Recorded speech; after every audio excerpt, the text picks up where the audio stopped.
Ladies and gentlemen, what is going on? Welcome to the Chris Clark podcast show. I know it's been a long time. Been doing podcasts for a couple of years now. We kind of took the year off, with everything hitting. But we back now. Nevertheless, we are back. We are in full effect. I'm just excited just to be back on the podcast show, doing it again. Was kind of iffy about doing it, but just got some encouragement. So I'm here. We're gonna have some special guests. We're gonna have some celebrity guests. We're gonna have some regular folk. We're gonna have some interesting folk. And we might just have myself. I just might feel like talking about myself. But all that to say, we got a great show for season 2, show number 1. I got the beautiful, the talented, the unstoppable comedian K-Mack as my first guest. Just real excited about having her on here. But before we get started, we do want you guys that are listening to follow me on Facebook and Instagram at Chris Clark Comedy. Also, my website is at chrisclarkcomedy.com. You guys can go in there, sign up for the newsletter, follow me, follow the show. All the podcast shows are on there, along with iTunes. We're on Google Play. We're on Podbean, if you can download that app. And we're working on getting on Spotify, too. That's coming up real soon. And we also, you can watch the show and listen to the show on my YouTube channel. And that's also comedian Chris Clark on there. But before we bring on K-Mac, let's go to our sponsorships. Our first sponsorship, that's right, y'all, we got sponsorship. We're doing it real big.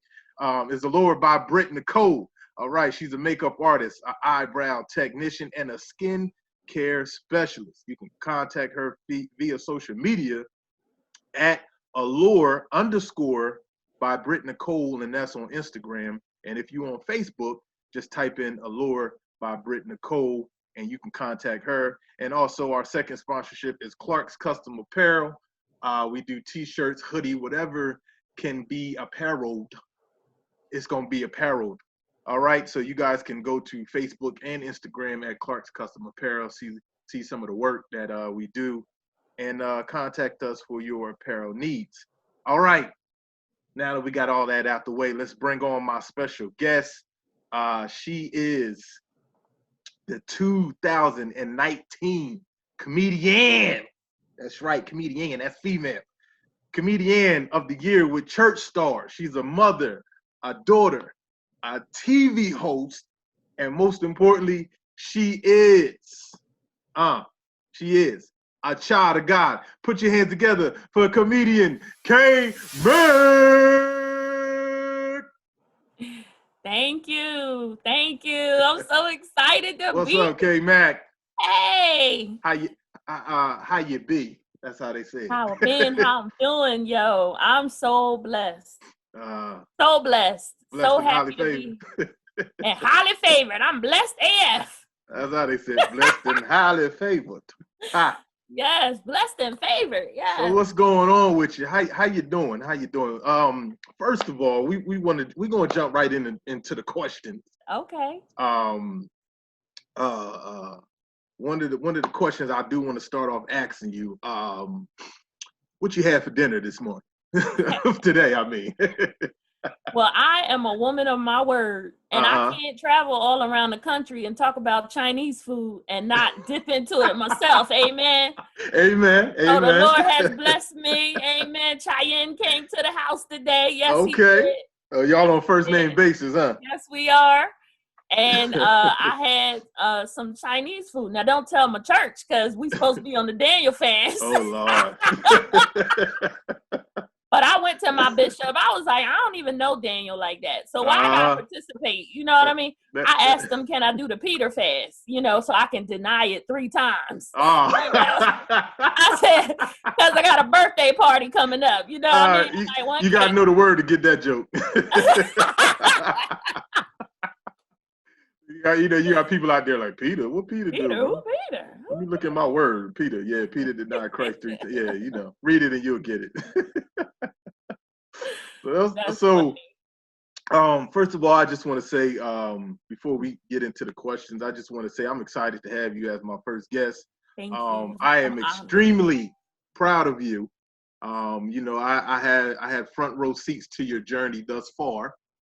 And all I can say is wow, and you are blessed and highly favored. And I just want to put that out there before we get started. And for people that don't know, I'm gonna put it in there in the beginning. Me and comedian K-Mac are cousins. All right, yes. We are first cousins. Her mama and my mama are sisters. My grandma had 17 kids. My mom was number 15. I believe her mom was number 13. Yeah. And so we come from a family. People who like to have sex, point blank. It's a lot of kids. It's a lot of kids. I believe grandma seen her sixth generation before she passed away. Yes, she passed away in 2010, 92 years old. So she lived a long life. I just wanted to throw that out there so people for can the tabloids. For the tabloids. So, but you've been an instrumental part of my career, and I just respect you so much. It was very important for me, though, when I first started, not to tell people that we were cousins, because I didn't want it to look like I was getting preferential treatment because I was your cousin. Like, I wanted to earn my way up. I get it. Through hard work. And then it wasn't until one day you start mentioning it. I was like, "Oh, we telling people now?" Yeah, hey, you got a name drop, you know. I was so hyped. I was like, "Oh, we telling people we cousins." Oh, so every time Marcus D. Wiley don't know me from a can of paint, but I swear every time I get in front of his face, I'm like, "I'm Chris Clark's cousin." That's all he. He probably know me as this annoying fan to be like, yeah, somehow she related to Chris Clark. Hey, I use Marcus' name too. Shout out to Marcus D. Wiley out of Houston, the Yolanda Adams Morning Show. Yes. I was at the Punchline in Philly, and the headline comedian Malik Sadiq was there. He's out of Houston with Marcus. Right. And long story short, him and Marcus are boys. So after the show, I went up to Ali. I was like, yo, yeah, Marcus Wiley told me to holler at you. He was like, oh, Mark, yeah, that's my boy. So long story short, we exchanged information. He said, when I'm ever out in Houston, just to hit him up. And, he'll put me on, the improv. So, name dropping is a good thing. We got to do more name dropping in the Black community. Oh, I will. I plan to. Sometimes it does get us places that we may not thought we would be. Yes. Unless you got a bad rep, then I'm not gonna name drop. Yeah, no, I'm not name dropping. We don't want that or need that negativity in our lives. I don't speak that at all. All right. So my first question is, who is K-Mac? Like, let people know who is K-Mac. K-Mac, I am a mother, as you said, to a wonderful teenager. I'm scratching my throat on that one. To a beautiful teenage girl. Yes. I am an entrepreneur, which I'm very excited about.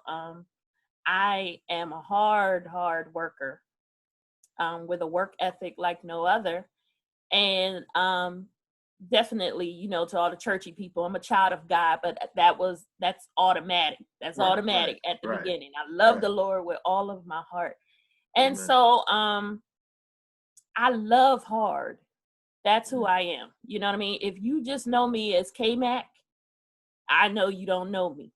You know what I mean? Right. If you know me as Drina, Kadrina, whatever, and I love my family. I love my friends. I love very, very hard. So I try to be careful who I allow into my circle.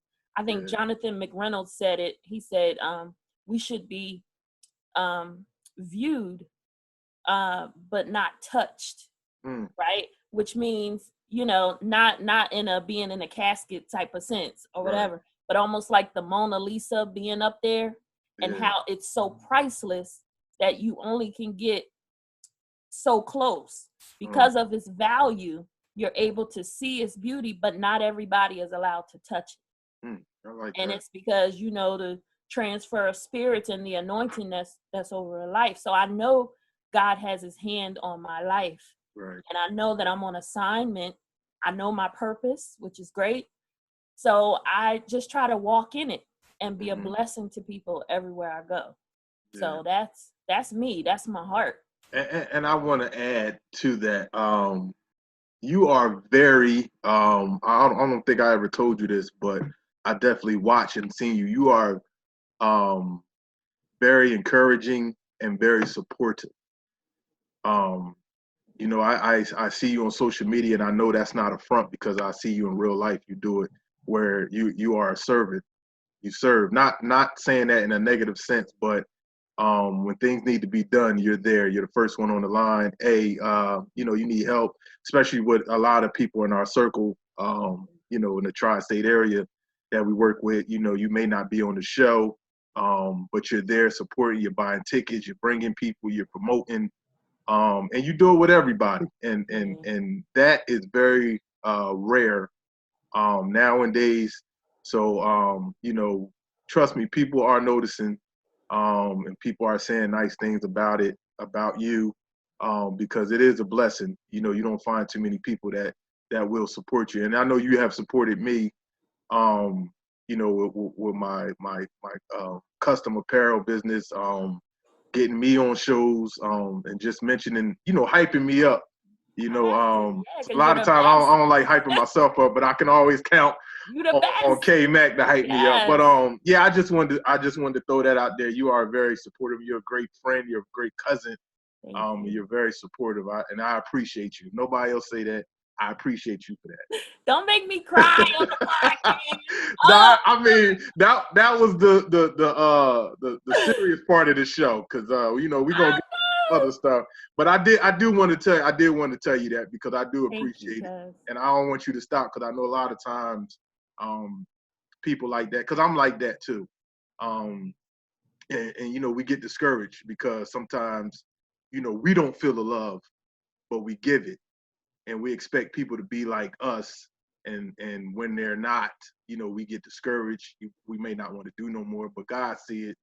And trust me, other people do see that. So that is so true, because I was basically in a time, you know, that you know, when you try to live right, it seemed like that's when things get a little harder, right? Yeah. When you try to do things that other people don't do, when you try to have a standard, right? Yep. So then it looked like the blessings is going over there. Yeah. But then you stagnate, going to the hypocrites. Right? And, you know, and I'm just like, you know, I'm not a jealous type of person at all by any means. But, you know, when somebody gets blessed, I might tap them and be like, oh, congratulations, I got next. Yeah. You know, I'll say something like that, you know, like, I got next. Amen. I'm so happy for you, but I got next, right?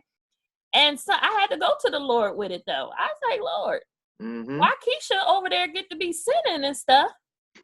And I'm trying to do right, Lord. I'm tithing and praying. You know, Lord. Living right. Lord. Come on, Jesus. Come on. Now I had to release them stimulus checks, Jesus. I said, Lord. You know, I said, why? Why though? Why the blessings going over there? And, you know, I'm trying to do right. And then he just told me, he said, because that's all they have to look forward to. He said, your reward is in heaven. And so if you just delight yourself in me, I'll give you the desires of your heart. You know what I mean? So I don't look for I don't look for recognition here on earth. It's good when you get it. Yeah, it's good to be appreciated. But I'm looking for when I go up. What will mean the most to me is when it says, you know, well done, thy good and faithful servant. If I gotta hear that. Yeah. I gotta hear that. I gotta do right to try to hear that. Even if I don't get another word down here, I'm not doing it down here. Right. We are a representation of him. Right. And so that's my goal, man. Yeah. And you gotta approach stuff like that nowadays. Yeah. You know, I'm not doing it, you know, for y'all down here. I'm doing it for my reward up in heaven. Yes. So moving on to the next question. We know you're classified as a clean comedian, Christian comedian. So why clean comedy? Like, why do clean comedy? I know, you know, a lot of female comedians are quote unquote secular. And those are the main comedians that are getting the movie deals, the TV shows, all the big projects. There's not too many clean comedians, especially female comedians out there. So we know we know you're a child of God. So other than that, why clean comedy? Why do clean comedy? Yeah, I don't think I had a choice. The way I'm 41 years old and I'm still afraid to get a whooping. The fear of God. No, listen, my mom don't play that, okay? At all. And so therefore, and it was important for me though, to have a standard for my daughter. So, raising her, it was important for me to just show her that you can have a career and still be clean. Like, you don't have to go that way. And I'm not knocking anyone who has branded themselves in that way. Right. But I just wanted to just show her that you can continue to have a standard, you can live for God, but still make people laugh at the same time. Why you can't be saved and still have a good time? Mm-hmm. So even though I do clean comedy, I happen to be a Christian, but I can hold my own on any comedy show that I go to, even if I go to a secular event. Yeah. Matter of fact, sometimes I tell people, don't even tell them that I'm a clean comedian. Yeah. Just let them figure out that I'm telling you jokes and I didn't cuss the whole time. Mm-hmm. And they'll figure it out, but you laughing just as hard as you did for somebody over there. Yeah. Right? So, and it opens the door to so much. And people, they come to you at the end of the show, man, I really respect what you're doing. I really respect that.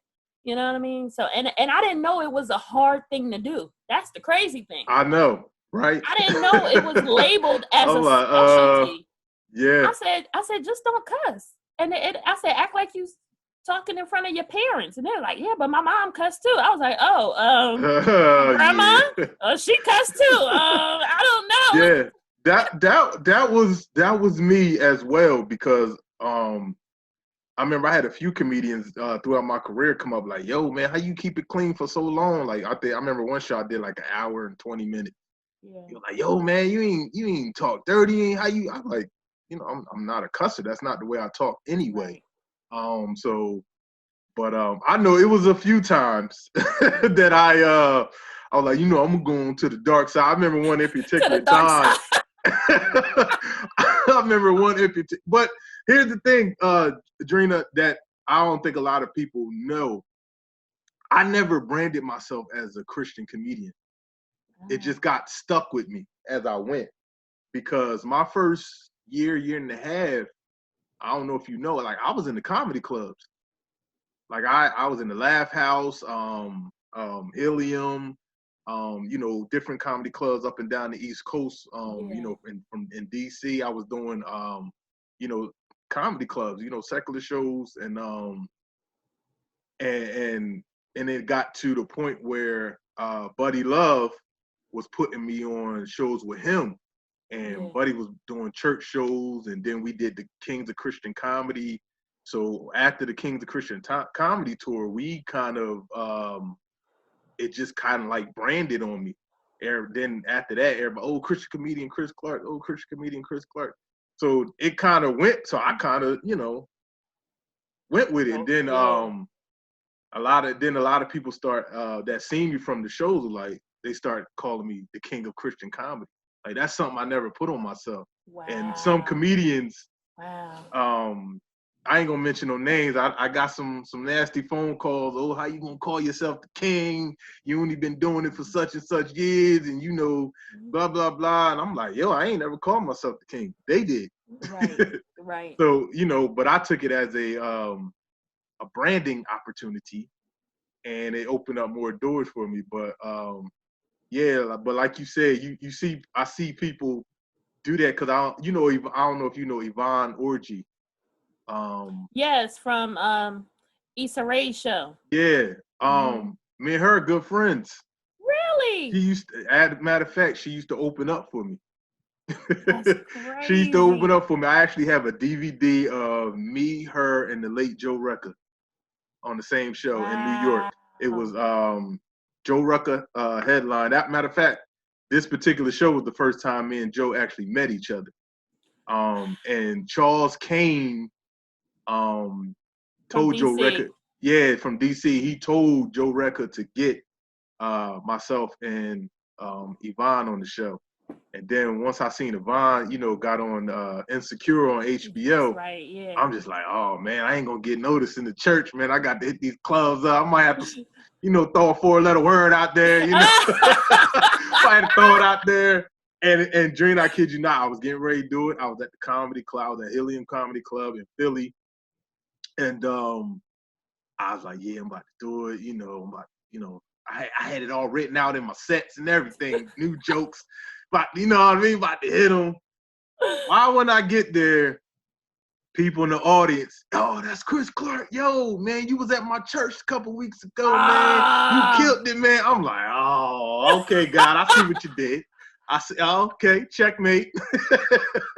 So gotta do it every time. I didn't cuss, and it was. I want to say that's probably one of my best shows. I got a standing ovation in a comedy club. I was the only clean comedian there.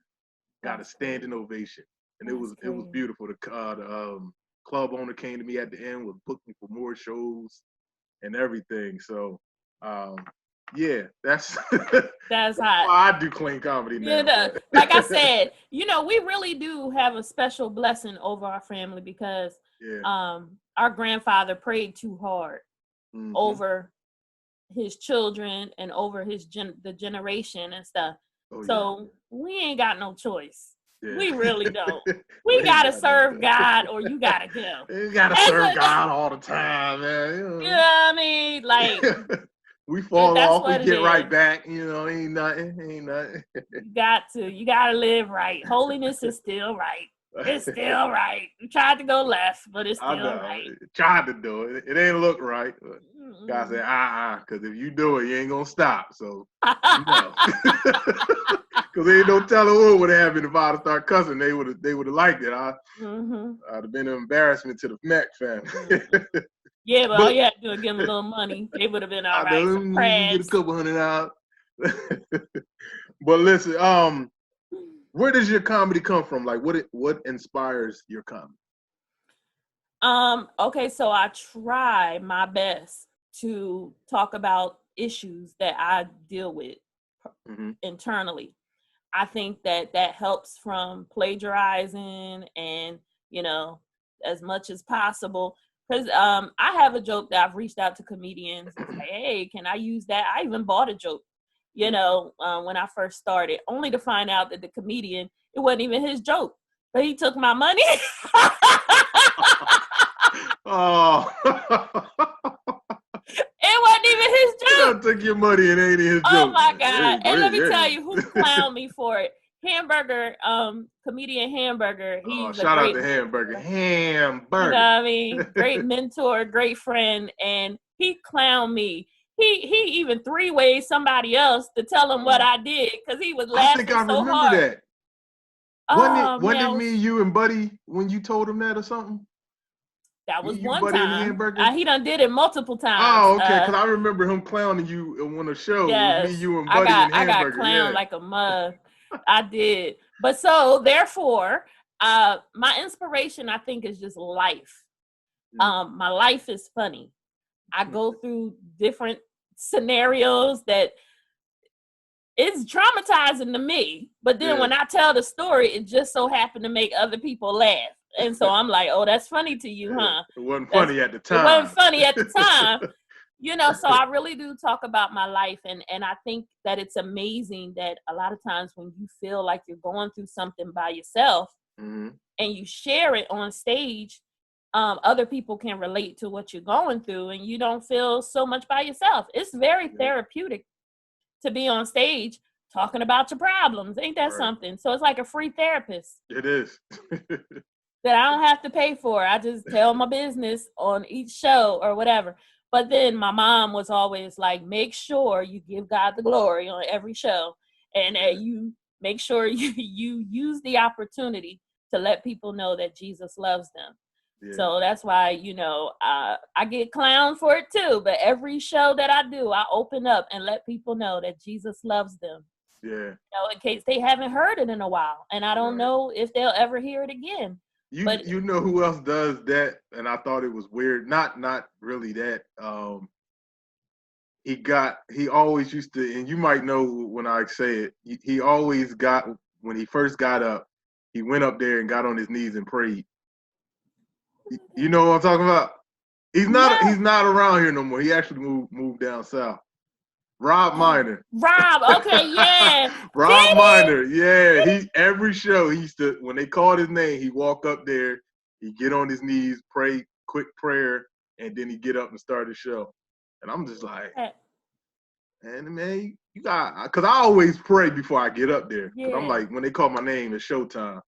Not knocking anybody, but I was like, yo, why you always praying when you get up there? Like, is it a show or you really, that's what you do? You're like, this is what I do. I'm like, oh, okay. All right. But it really has opened the door for me. It has allowed me to be able to pray with people at the end of shows. Mm-hmm.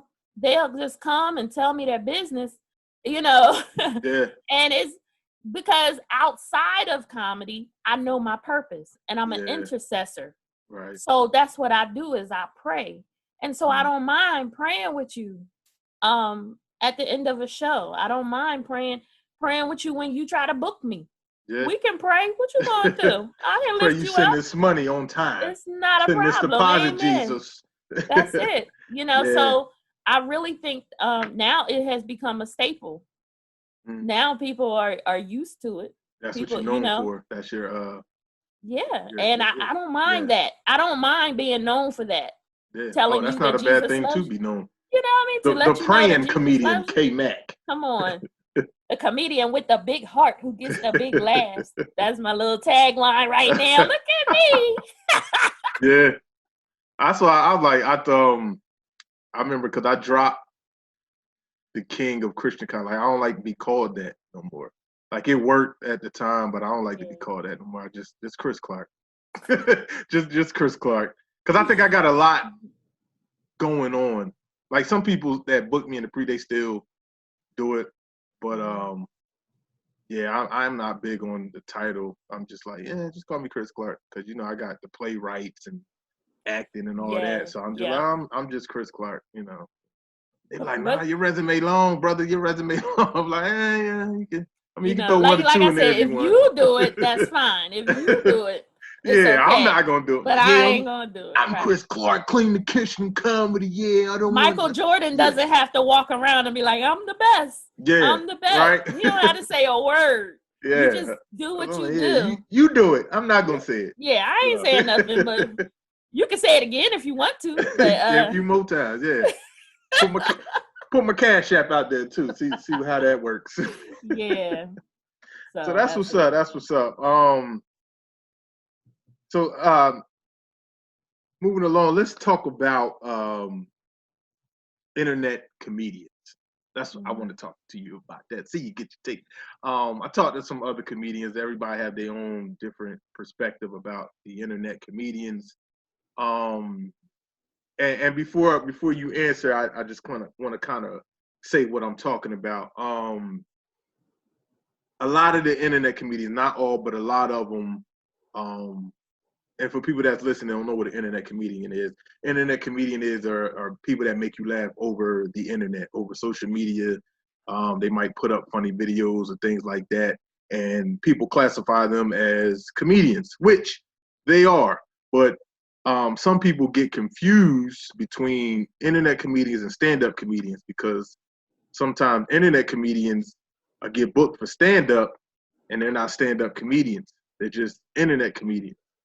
And, it's a few people, they big time now. I'm not going to throw out no names, but they started off as internet comedians, and they got booked a lot of money for to do stand-up comedy shows, sold out, and they weren't good. They weren't They were not what people was expecting. So that's what I mean as far as internet comedians. Like, how do you feel about them kind of taking the stand-up role when they're not really stand-up comedians? That's what I mean when I say, how do you feel about it? Oh, okay. So I ain't mad at them for trying to do it. To me, internet comedians are geniuses, right? Because they did it first before the pandemic, right? They found a way to get a large audience, right? Without even leaving their home.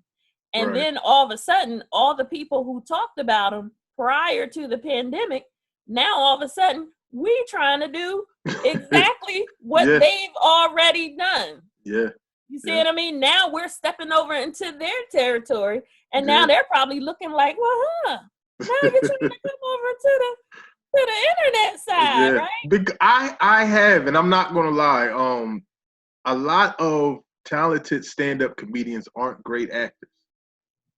There's very few that are unbelievable actors. I mean, you know, you got your Eddie Murphys and your Martin Lawrence and you know, your Dave Chappelle's and things like that. But I've seen some of these comedians that we've worked with, and you know, some B-listers, comedians out there that, you know, are trying to do the internet stuff and trying to do videos, and it's garbage. You know, it's garbage. Yeah, so I keep going. I just want to throw that. I mean, to me, you know, if you've perfected a lane on the internet side and it's good, stay in your lane. You know what I mean? If you believe you're good enough to come over to the stage, or maybe you started on the stage and nobody knew, so you tried the internet side. Now you're coming back to the stage because now you have an audience. I'm not mad at anybody for trying to make more money and trying to increase their platform. If that works for you, I don't have a word to say about it, because I don't pay none of your bills. I don't do anything for you. You know what I mean?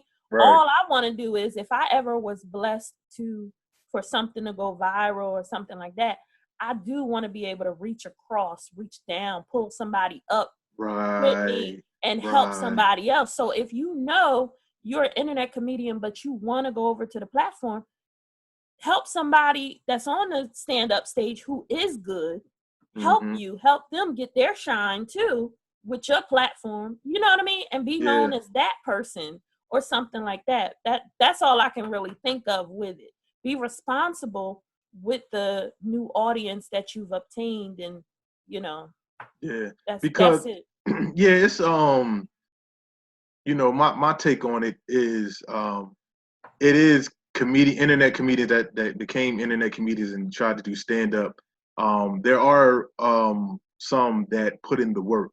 Like, they went in the trenches, open mics, because they wanted to get better. They was getting booked for shows, and you know, I create content. I'm a content creator myself, so, and I'm like best of both worlds. So I know I can do stand-up and I can do, you know, the internet. I can put stuff together, only because I have a theater acting background, which a lot of stand-up comedians don't. I actually started off acting before I became a stand-up comedian.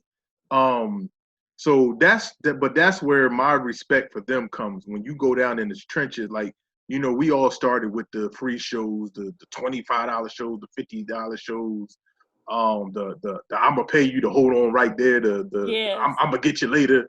You know, we all did that. You know what I mean? But a lot of these internet comedians that are getting booked for shows, they're getting tens of thousands of dollars right off the bat, and you know, they're not good. But nowadays, people ain't booking you for being good. They just want to book you because you got a following. That's it. So it's all about it's a numbers game. It's been a number game. You can watch the Tonight Show. I watch Jimmy Fallon like every night, and he'll have a comedian on there, and I'm looking like, I haven't laughed one time. Exactly. I'm like, that person is not, because you got to understand that talent is only 20%, but the business is 80%. If your business is not together, It don't matter kind of what your talent is. People have the stupidest talent, but their business is on point, and that's what gives millionaires them their marketing strategy. They got a marketing plan. They got a team. Yeah. How much effort have you put into the business? Right, because I'm still trying to figure out what Kim Kardashian does. She don't gotta do nothing now because I know how she got in the business. I know how she. And then to me, I was just thinking about that. That's genius. Yeah. Okay. I wouldn't go that route, but listen, do you? One Peter Wink. Yeah. Made you a millionaire? Yeah, exactly. One Peter Wink made me a mother. Okay, so I'm made me a daddy 3 times. Okay, and I'm just like, I didn't have a marketing team. If I would have had a strategic plan. Like her mom is a marketing genius from what I'm told. Her mom, Kris Jenner, is a marketing genius. That you took an incident that was supposed to be tragic for you. Yeah, supposed to bring you down for off of it. Mm-hmm. Yeah. That'll preach. I dare somebody to preach that message. Pastor Love Offer can do it. Pastor Love Offer, come on now. It's all about can I shout about it? It's all about the Peter Wink. That's all I'm saying. Yeah.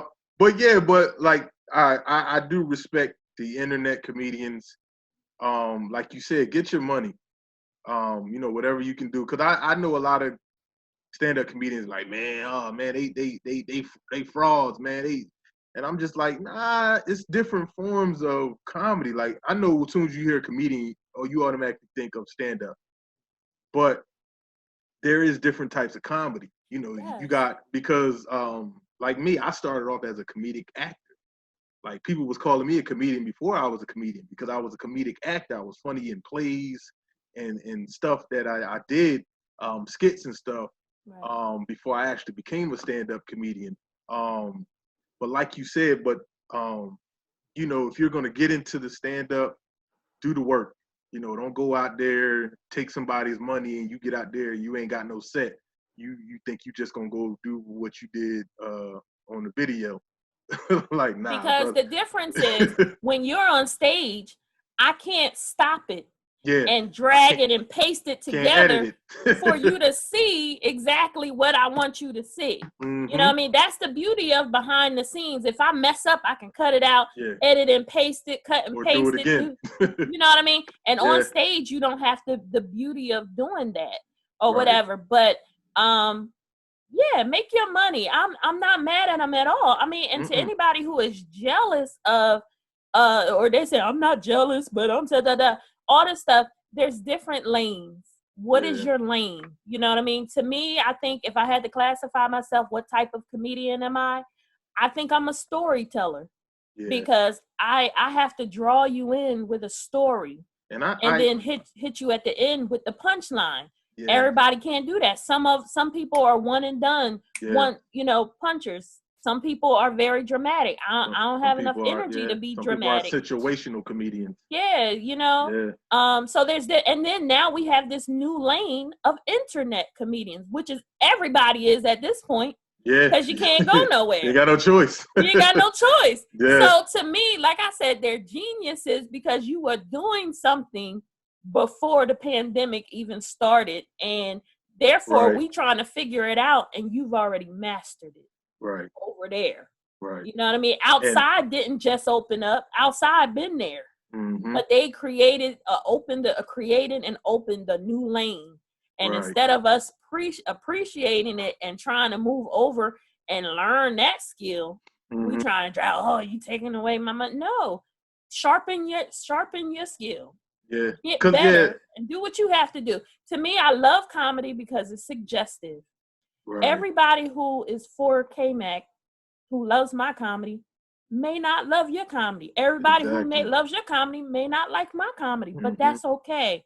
My audience is my audience, and I will reach who I'm supposed to reach. Exactly. And that's it. Exactly.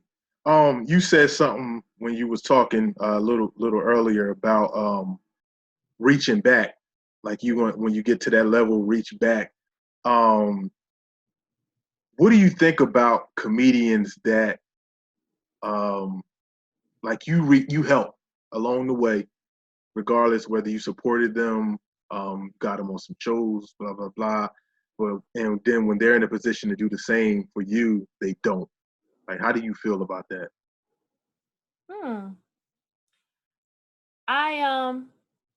That's a great question, first of all. I probably don't think about it because I'm probably too busy with other things.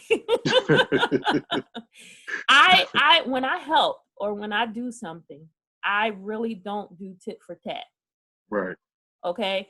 If I see an opportunity that may be a good fit for somebody that I've met, or maybe I heard you, or I feel like you should have a little bit more exposure than what you're having. Yes, I refer. I'm a great referrer, for people to get their money. I don't ask for a percentage of nothing. I say, call this person directly, ask for their fee. I let you handle your business, and do what you need to do. If you don't call me for a show, I'm not looking at you anyway, because God always takes care of me. Yeah. Whether I get a show from you or not, I get most of my shows from word of mouth through the clientele, through the actual audience, and not from other comedians. If I had to wait on other comedians, I probably would have about 5 or 6 shows a year. That's it. Yeah. I don't think I would have none. Maybe the ones you asked me for, but you know what I mean? Than that, so yeah. and I do have some great comedian friends. So when I'm thought about, I'm very grateful and I'm very humble on when I'm asked to do something. I don't take it for granted at all. I'm like, thank you for thinking about me for this opportunity. And I try to do right by people. If you refer me to something, I make sure, that I don't embarrass your name. Right. When it be on time, and I have a good work ethic. And that's why, I believe that people do call me back, because I was a great representation for their show or for what they was trying to do. But if another comedian doesn't call me back after I've referred them to a show, I really don't take it to heart.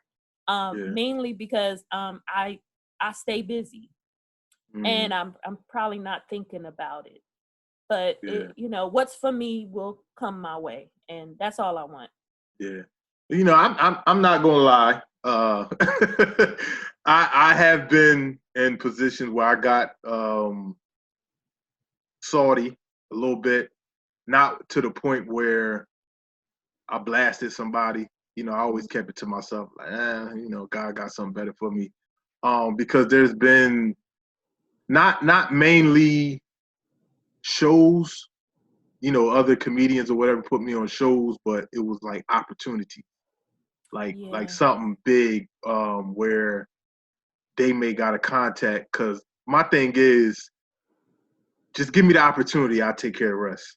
You know what I mean? Like, I don't need you to big me up. I don't need you to, this guy, blah, blah, blah, blah, blah. No, just, look, I got a comedian, let him work. Boom, I take care of the rest. My talent, gift speak for itself. But I have got salty where, as if, like, just throwing a scenario out there, like if Russell Simmons called you to do Def Comedy Jam.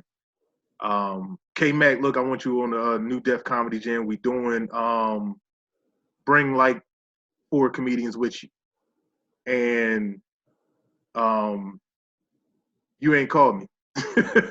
You know what I mean? Like, it's like, dang, oh, word. Like, you know what I mean? Which is like, then it's like, you think, you like, okay, maybe, all right, them his favorite comedians he picked. But if you get another opportunity to bring more comedians, like, you still don't call me? Like, it's an ongoing thing. Because I get it. I've been in that position where I done got told off by other comedians. Man, you ain't called me. I'm like, but it's comedians that ain't never did nothing for me. You know what I mean? Man, you ain't called me. Y'all ain't touching. Y'all done did this and this, and you ain't like, look, bro, this is who I called at the time, man. Like, you know what I mean? Like, you keep talking smack, I ain't gonna never call you. You know? And I've seen it where people had a certain budget. You know what I mean? Yeah. People had a certain budget. I've been in that situation, right? Where I might have had a low budget. And I was like, Dag, who can I call to do a show for $150 without being offensive? Right. You see what I mean? And I get that, because me, promoting shows and doing all that stuff, like, now my thinking is different, because before I used to get salty. You can ask my wife. I used to get like, oh man, I ain't doing nothing else. But now I'm thinking like, oh, well, maybe like you said, maybe they had a budget. Yeah. And they want to call me. Cause it's been comedians I ain't even get mad over. They be like, yo, Chris, man, I was gonna call you, but they only had a little bit of money, and I ain't wanna offend you like that. But my only thing with that is like if it's a close comedian like you, and like my homegirl Chanel, Chanel Renee, Buddy, you know what I mean, like Sean Sarvis, Tim Shropshire, people like that. It's like, yo, give me the opportunity to tell you no. You know what I mean? Ask me. Let me tell you. You know what I mean? Don't just assume that I won't do it because, just because because I had that for me. Like, yo, it's you, man. Whatever. I do it for whatever. Like people told me that because it was me. You know what I mean? That's like what I say to them. Like, oh, come on, man. Just give me the opportunity to say no. Don't think for me. Like, you don't know what I'm going through. I might got a bill for that $150. You know, like I need to go make this money. You know what I mean? I might need to put some food on my table this week. That $150 go a long way. Yes, like, you know what I mean? So like that. Like my close comedians friends, I say that to. But like people that I don't really know, and Cletus Cassidy too. He's another good friend of mine. Yeah. Like people like y'all can get that off, but like other comedians, like, oh man, they only got such and such. And I'm like, nah, I'm good. I do try to be respectful. I really do, because when I do have the opportunity to make that shmoney, I'll be like, yes, make this person a headliner, give them what's their fee, boom, boom, boom, like that. I'm always looking to help other people as much as I can. Yeah, and sometimes, like you said before, it's therapeutic. Sometimes you just want to be on stage. Like I've done free shows. Like, yo, I come there, be like, or people have an event, and I hit like or I share it, and they hit me up like, yo, you coming through? I'm like, I can. Like, oh, you want some time? Like, yeah, man, let me get on. How much you want? Nah, don't worry about it. I just got a few jokes I want to test out. You know what I mean? Let me get 5 minutes. Boom. And things and any comedians or entertainers that's listening, like that's how you build relationship. Exactly. Because a lot of people in the industry, if you listen, I watched Vlad TV is on YouTube, and I was watching the one with Faison Love was there. Like he got a lot of stories where him and other people that are famous now, when they wasn't famous back then, but they all hung together and they stuck together. Like he said one in particular story where, remember the him and Chris Tucker was tight. I didn't even know that. Like they was tight. Like they got locked up together for fighting. Oh, that's other people. Yeah, like they tight. And I never knew that. This before Friday. Like he was telling a story about how Chris Tucker ain't get Friday. Like they was the only reason why Chris Tucker got the role of Smokey on Friday is because Tommy Davidson never showed up for the audition. What? Yeah. and he said Faison Love and it was another lady worked with Chris Tucker to build that character, and they went back. He got another opportunity, and that's how he got on Friday, the movie Friday. But here's the thing that I wanted to say. He said the movie Money Talks with Chris Tucker and Charlie Sheen. Yeah. Remember that part in the jail cell where Faison Love was like hugging him? He was like, man, get off me, man. He hugged me like he did it like this. He said he wasn't even cast for that role. Like they wrote that in because he showed up one day with Chris Tucker. What? That part was not in the movie. So it's just a matter of showing up. It up. was the matter of because he was at the right place at the right time. I was there, like yeah. He said the part. Yeah, he said the part was not in the movie, and Chris Tucker was a executive producer on the movie, and he knew the director, and they went, and he said they went in Chris Tucker's dressing room and figured that part out, that little jail scene part that they did. That's crazy. And I was and I say all that to say this is it builds relationship because you never know. Like still to this day, even though I haven't done nothing with Yvonne, like I shoot her a text or an inbox or something. she responds. She hit me up. Like, she told me she got a project coming up, which she do now. Shout out to Yvonne Orji with Oprah, who's producing a TV show about her life. That's Like, so beautiful. yeah, like she told me about that 2 years ago, and was like, you know, she'll let me know when the auditions come. Even though me and her is not tight, but you know, it's a relationship where she can give me some behind the scenes, and that's what I'm saying. Like, comedians, we can't hate on each other. Like, build relationships. We all in this grind together. You know, one person make it, like, pull somebody up, because you know when I make it, you know you coming with me. Come on, cause you on the like, top look, of my list. I got my cousin. You know what I mean? Yeah, she can hold her own. Like, look, I'm gonna bring you to the table, but you gonna eat. Yes, you know what I mean? I'm ready. I was ready yesterday. Yeah, but you know that's just people like us. That's how we build relationships, but everybody not built that way. Issa Rae is a great example of that too. Yeah. That's what she said. She's like, people always want to sometimes reach across to people that's at your level. You know, you always trying to go up. Yeah, we all want to go up, right? Yeah. But sometimes if you can't build with the people that's around you, and then y'all all go up together. That be the best stuff. Like, people early stuff is the best stuff. Like Tyler Perry, his early work is the best stuff when he was grinding. Yes. Now he a billionaire. You like, Tyler. Because now he got other writers for him and stuff. He got people, you know, creative team, which is good. But I don't have the luxury to have a creative team. Right. And Adam Sandler is good for that too. Because if you notice, he got the same people in his movie. That's his crew. Yeah. Whether they got a big role or a small role, they in that movie some way. And like, you know, that's what, you know, like I'm trying to build. Like, hey, yo, let's go, man. Let's work, and I'm man. gonna be right there, whether even if I gotta hold the boom mic. Like, this is what you do. And then like like shout out to my boy Derek Gaines. Like he's doing this thing out in Cali. Yes, Derek.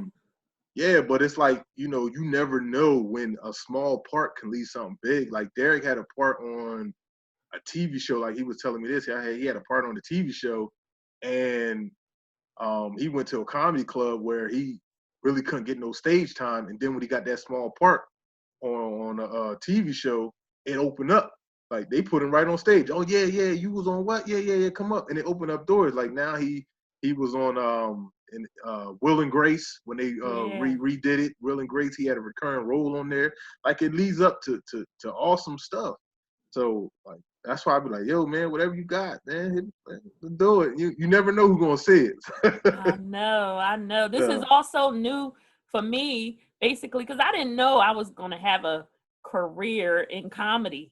Yeah. Totally came out the blue. This is nothing I ever aspired to be. But I knew it was all God, because he made the way easy. He made the way easy, and he opened door. I was sitting in banquets, and I'm sitting at head tables with the pastors and influential people, and I'm sitting here like, how in the world did I get here? I'm looking around, the ushers like, marching you up to the front, bringing you drinks. I got my own usher. I got my arm bearer.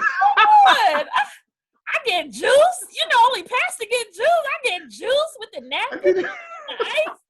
I said, Lord, juice. Why don't he do it? Yeah.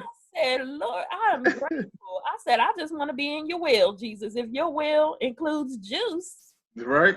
Like comedian Josh Jennison said, I want juice. I want juice. Yes. Excited. So let me we kind of touched on it a little bit. But how has comedy changed during the pandemic? Like, how have you seen comedy change? I know for both of us, we've done a lot of Zoom shows. But you know, just touch on that. How you think it's changed? Well, not being able to be on stage, you know, for people who was used to doing it every week, it was very, very hard. To me, though, I took it as a challenge. I said, in 2020, anyone who is known as a creative, whether it's through comedy, plays, you're an author, whatever your creative talent is, if you are truly a creative, you should not be leaving 2020 without any new material. Right. You see what I mean? Right. Because now you have plenty enough time to sit down, to write, and to think, and to get all of your ideas out. So if you actually came out of that year with nothing, it's like, what was you doing? That's what I said. 2020 was the year of the hustler.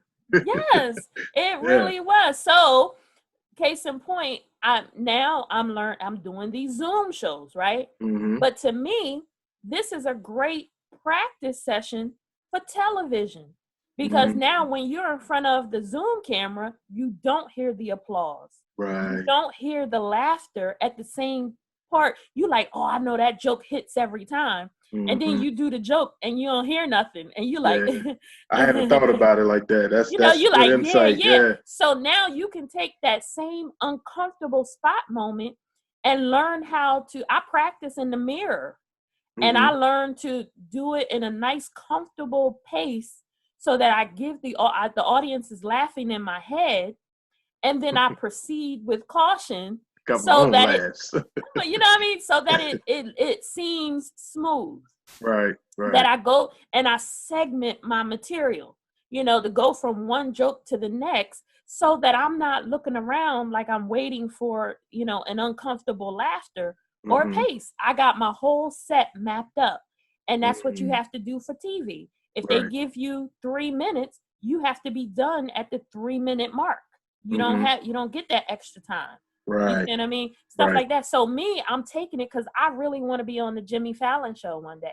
Yeah. I want to be like the first clean comedian on there. I don't know if Sinbad did it or whatever, but and if he had, then I'll put the word Christian in there. I was the first Christian clean. I don't think he did Fallon though.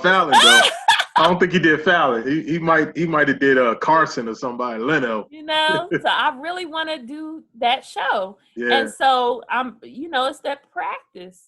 Practice. I'm taking each Zoom show as a practice session for television. Right.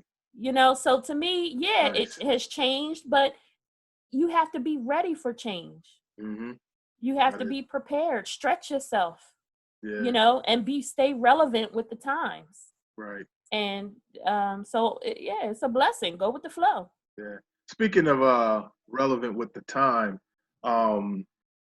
we know a lot going on in this world, especially the great U.S. of A. With the Trump supporters, storming the Capitol on last week. Comedy, everything has the Black Lives Matter movement, everything has become political, including comedy. So do you think comedy has become too political? Nah, never. I heard somebody even say, if you want to know what's going on in the world, go to a comedy show.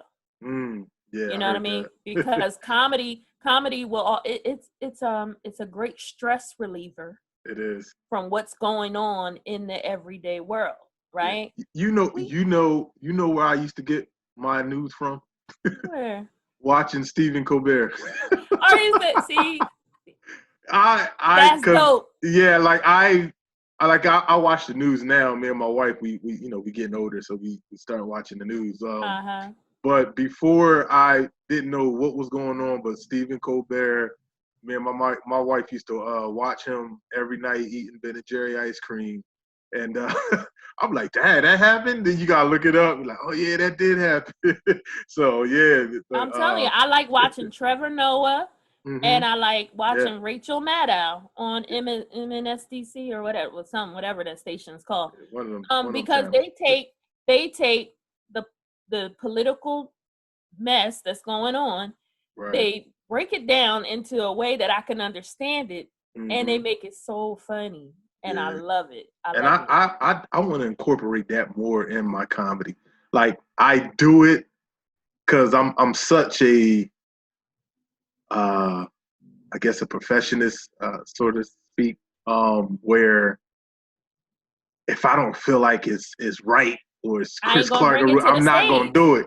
Right. And I do write political stuff and today's time stuff, and then if I don't feel like it's right, I won't do it. And then when I feel like I want to do it, it's like, is it too late to do it? Like that was like that was last week. That was last week. But I know a lot of comedians that can, like, they can read the newspaper and come up with some jokes. Like I have done that. I do it like maybe like an opening joke, or I sneak it in there in between my jokes. But I do want to incorporate that. I think that's a great talent to have. It's a great skill. Yeah, skill. It really is. Where you can just read. Because I remember watching something where Chris Rock said that. He said that was in his rider when somebody booked him. And in his hotel, he wanted a newspaper because he wanted to know what was going on in that city. And then he'd read the newspaper before the show. And then when the show hit, he talking about that city. Yeah, he talking about that city. Like Cat Williams used to do the same thing. Like they'd talk about stuff in that city. I'd be like, Dad, how they know what's going on in that city? You're like, Dad, they read the paper. Then it could be a joke you already have where you just switch it up. Yeah. And input something from that city, or what's going on. But yeah, I think that is a great skill. Great skill. Smart. That is so smart. And I might try to incorporate that. I can't dedicate a whole 30-minute set to it. Yeah. But I may try to incorporate like 2-3 minutes. Yeah. To a relevant topic, and then go into, the set that I already know. And it kind of breaks up your set too. Like if you're doing 30 minutes and you might have 10 minutes just on that city. That way you're not even doing your whole set. So if they invite you back, you can do the rest of your set when you come back. Exactly. Yes. I did that in Connecticut one time. It was so funny. I was talking about, because me, I normally don't talk about the audience. But this particular show, like, they deserved it. And I think I spent every bit of 15 minutes on them, and then did another 30, 40 minutes just on my other stuff. So when they brought me back, I used the stuff that I didn't use, along with some observational stuff. Yeah. And it was like a brand new set to them. That's crazy. That's dope. That's dope. So yeah, it works. But yeah, I do want to incorporate that even more in my comedy, because that is a great skill. Last question. I don't want to keep you too long, but last question. This is fun. Thank you. first show, season 2. You okay? Come on. What can comedy do to bridge the gap between all of this racial and political stuff? Like how can comedy, in particular your comedy, how can it bridge the gap between all the racial and political mess? We got, the Trump, the Democrats, the Republican, Trump supporters, Biden, Harris supporters. We got the Black Lives Matter, police brutality. So in my opinion, comedy is needed even more now. That's why when we talked about social media comedians, internet comedians, I really feel like we all need to come together, because the world needs us right now. Yeah. But I want to get your opinion on that. What's your thought? I agree with you wholeheartedly. To me, especially through my form of comedy, I want to, regardless of my audience, right? I want to bring people to a place where forget about your political affiliation, forget about any other titles that you may classify with, but when we're all together, we can classify ourselves as humans, or we can classify ourselves as children of God. Right. You know what I mean? Right. That's it. Like, we're all one. We can laugh on one accord. I just want you to have a good time, and all that other stuff just gets out of your mind. We're all one. Like, one of my favorite holidays is New Year. New Year's is one of my favorite, not because of the what's those things, those lies that you tell that New Year's resolution. Yeah, not because of the resolution, not because of that. It's because for one day a year, the whole world is on one accord that we are stepping into a new year. We're all on one accord. We're all in a common place that we we're all in agreement. Right. We might disagree on everything else, right? But that one time a year, versus the time zones and stuff like that for people who want to be literal and stuff. But for one time a year, we are all on one accord that we are stepping into a new year. So when I'm on stage or when a comedian is on stage, let's take that 15, 30 minutes, however much you got, and let's all be on one accord, one mindset. And let's all go to a place of laughter. Let's all go to a place of peace, of fun, where we're leaving with joy. You leaving better than how you came. Ain't that how they say, right? Yeah. But you have it now. You now have a smile on your face. You now maybe are thinking about something different that you didn't think about before that makes you chuckle. You know what I mean? Yeah. And that's the kind of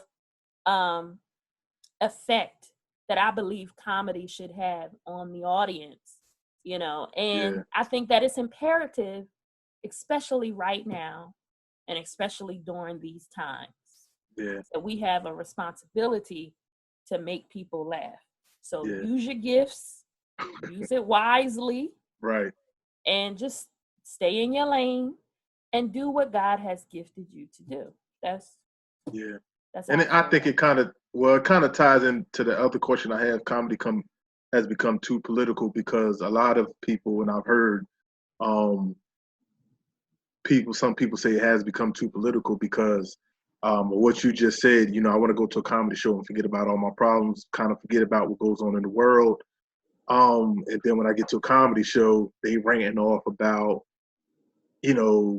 yada, yada, yada, Black Lives Matter, police brutality. Like, I want to get away from that right now. So I can kind of understand that. And I know some comedians kind of go, in my opinion, too deep. He be like, all right, bro, I'm here to laugh. I ain't here to, like, you get me upset. I'm ready to knock some white people out or something. You know what I mean? I understand. But I kind of understand that. But to the point where we said earlier about knowing what's going on in that city, maybe something that's funny or something you can laugh about, things like that. But I guess, you get too deep in it. It's like, different for us anyway because where's the comedy? Because of our specialty of comedy. Yeah. I'm only gonna go so far in a church anyway. Yeah. Yeah. You see what I mean? Yeah. Because somehow I didn't know that it was a specialty, but all the rules that you've been raised up in church, some people ain't familiar with them little rules, right? Yeah. So just because you a clean comedian don't mean that you just don't go into a church and not cuss. See, your content has to be clean too. Right. Of what you're talking about. Right. So you can't go into a church talking about, yeah, man, so me and my girlfriend was in the bed. Yo, I've seen and heard that. They will shut you down. Do you understand? And you're sitting there like, what did I do? I didn't even cuss. Yo, you gotta know the rules. But that's what a lot of, especially secular comedians that try to go clean. Like I'm all for you trying to go clean because I think now clean is the way to go. Like all the dirty talk, it's still funny. I ain't gonna lie, I still enjoy it at times. But to hear it anyway, because I think it's still I think it's still an art, and it's the art of the joke because that's the way you talk. But a lot of the secular comedians think when you go clean, that just means no cussing. That's not what it means. It means your content has to be clean. Like you can't talk about, like you said, you can't go into the church and be like, yeah, me and my girl was in bed the other day. I was doing my thing. You know what I'm saying? Like, no, brother. They will shut you down. The pastor will come up. All right, brother, you done. Yeah, all right, you got enough now. Amen. Give it up. So what's your name again? I was at a comedy show. I wasn't performing, but I was at a comedy show some years back where they was doing that, and it was the first comedian talking dirty and cuss maybe like 3 times in the church. Pastor shut the show down. The other 3 comedians didn't even get up. He said, no, this it. Because the promoter, he knew me. He was like, man, I should have had you on the show. I was like, yeah, but he was the first comedian. Like, you'd have had me on the show, I probably would have headlined. Like, it would have shut down anyway. Yeah, like, wouldn't even got to perform. Yeah, that's why I be telling like promoters because like a lot of times people who promoters, they'll call me and like be like, yo, put the show together. Or I want you and I want like 3 other comedians. Can you do it? And I get people that I know that can perform in the church that I ain't got to worry about slipping. Like there's nowhere in the world I will book a comedian on my show at a church and he gonna slip. Or it's a possibility that he'll slip. Like, no, you gotta be straight clean, because there are some very hilarious clean comedians. That's why I call you, I call Buddy. God rest his soul, my man Chris Cotton. He was another one of my go-to people. Like there, because some people can do both. Like good friend Derek Gaines, he can do both. Mm-hmm. You know what I mean? I never had to worry about Derek. Just as it's a lot of comedians out there you never have to worry about. So that's why I'm like, and then it goes back to the money thing what we talked about earlier. Like everybody want to save $1, and you want to get booked this secular comedian because he said he can do clean, and he only charging you $50, and that's gonna keep more money in your pocket. But now your reputation is screwed because you done brought this guy here, and he's cussing, and then the pastor done shut your show down, and now word going around because bad news spread around quicker than good news. Right, sure does. Yeah. Don't get this promoter to do such and such at your church because he don't know how to bring in the proper talent. So, yeah, that's what it is. Yeah, I understand. I hope I answered your question. Yeah, you did. You definitely did. And I definitely appreciate it. So we're gonna wrap up real quick, but before we get out of here, I want you to let people know what's next for K-Mac. Like what's next for you? What you got going on? And also we want to know how the people can connect to you, where they can find you, and how to book you. Definitely. During the pandemic, I actually was blessed to start my own television show. Woo! Yay! Hold on, where your applause thing? Hold on. Yeah, you gotta push the button. I gotta get my applause on. Wait a minute. Here we go. Hold on. There we go. Hey! There we go. We got the clap. Hey! Yes. And what is the name of your show for the people that don't know? The show is called K-Mac's Clean Comedy Corner. It airs every 4th Sunday at 6 p.m. That's right. Either on YouTube. If you have Comcast, it's on Comcast channel 190, or you can watch it on another platform called resurrectiontoday.tv. So there's 3 platforms where you can watch the show.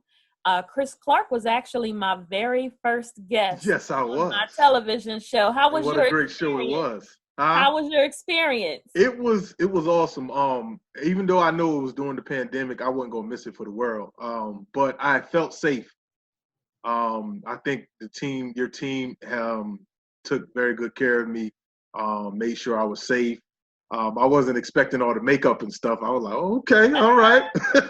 All right, got a little makeup artist over here. But I thought it was awesome. The cameramen, they were funny because they were trying not to laugh during my comedy segment. I know. As soon as I got done, it was like, yo, that was funny. But yeah, it's a great show. And if you, I've shared it. So the people that follow me, I've shared it, and I will share it again. And it's also going to be up on my website. So once you click, and then you can see the other shows, because you have Belinda Clear on the second episode is Belinda, and then Josh Dennison. Belinda Clear is episode 2. She's a funny comedian who yields from Canada. Shout out to Belinda Clear. And then Josh Dennison's show actually airs Sunday, January 24th.